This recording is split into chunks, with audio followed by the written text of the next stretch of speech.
Bienvenidos a este canal. Hoy hablaré sobre la Iglesia medieval. La Iglesia medieval es la institución de carácter ideológico que se convirtió en la mayor organización política y económica durante el feudalismo. El cristianismo fue legalizado y oficializado por el Imperio Romano, lo cual significaba una conciliación política entre los líderes cristianos y el Estado romano. Se discutió la naturaleza de Cristo, el problema del bien y el mal, el origen del pecado, entre otros. Para un mejor control político, se fijó en Roma como sede de mayor jerarquía y su exponente, por lo tanto el Papa, quedó convertido en la máxima autoridad de la Iglesia. Todo ello convirtió al cristianismo en la religión oficial.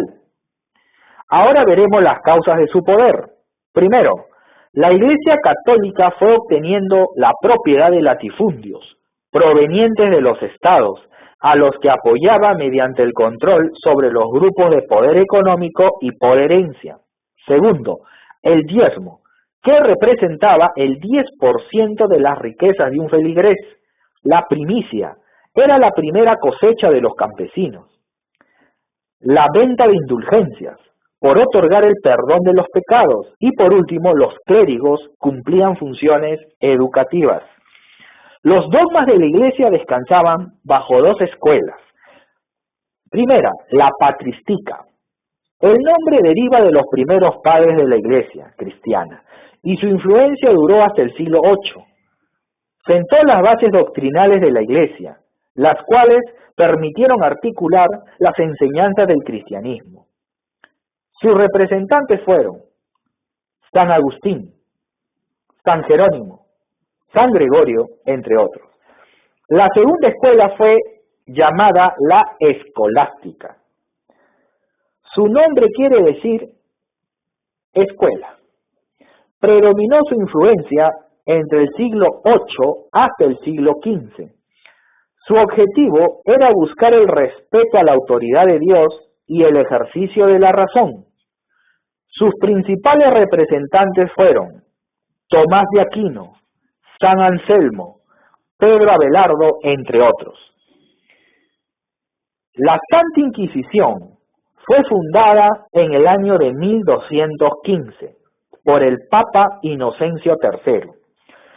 Su creación respondió en ese momento contra la doctrina albigense, considerada como herética. Más adelante, el Papa Gregorio IX impone la Inquisición en otros países. En Francia y Alemania se establece la pena de muerte para los herejes. En España, la Santa Inquisición era conocida como el Santo Oficio. La crisis de la Iglesia. Al convertirse la Iglesia católica en un centro de poder económico y político, en un instrumento ideológico de los sectores privilegiados, con la ambición de ejercer un cargo clerical o dirigir los hilos de la Iglesia, creció tanto que estallaron pleitos, guerras, persecuciones entre reyes, papas, obispos, sacerdotes, pueblos y autoridades. Los más destacados fueron las querellas de las investiduras, las herejías, el cisma de Oriente y el cisma de Occidente. La Iglesia redujo todos estos problemas utilizando violencia y, por supuesto, alianzas o tratados secretos con reyes. Lo primero es la querella de las investiduras.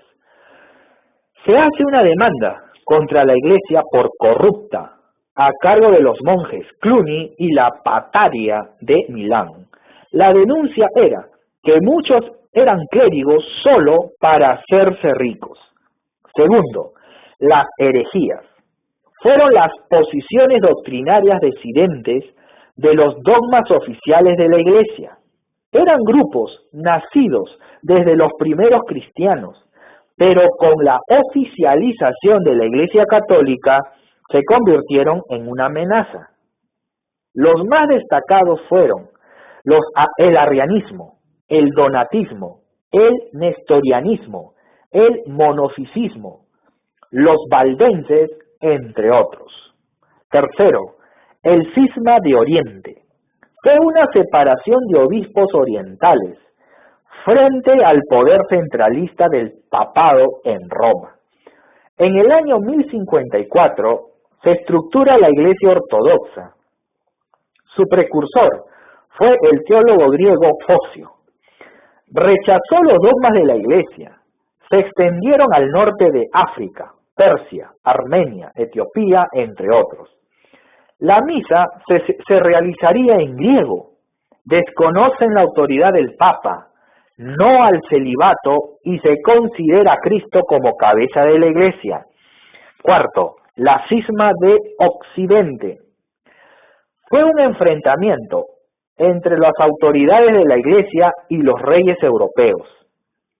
Esto debido a las abundantes riquezas acumuladas por los clérigos, dejando de lado a los propios reyes. Un grupo selecto de clérigos fueron los favorecidos y otro grupo fueron los olvidados.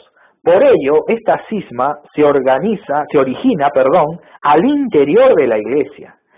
La Iglesia, para hacer frente a esta situación, busca alianzas que beneficien y prolonguen su poder.